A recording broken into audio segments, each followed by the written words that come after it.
Hi everybody, I've got a tip for removing these marks that you get on top of an induction hob. So it feels like the good surface is still quite smooth, it's got like a film on it and then it goes a little bit rough here. So it's come from a hot pan, from making pancakes and a hot pan being on it for a long time. So the one way I've found to do it is get yourself a brand new razor blade. Obviously be careful if you're watching this.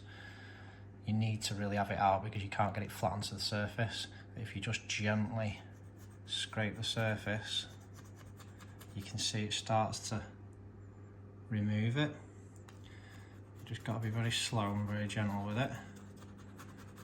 Just scratch across it and you can see it all gathering up there. So it is actually removing it. Make sure it's a new blade. Make sure, if it's an old blade, it's got little nicks on it and it could potentially scratch it. This new blade is nice and straight, nice and smooth, it's got no damage to it. So just take your time with it, do that. See what it looks like, give it a clean, get some soap on it, have another look, if there's any little bits left, have another go. So hopefully that solves the problem if you've got the same problem we've got here. So I'll show you a little bit in the middle of this.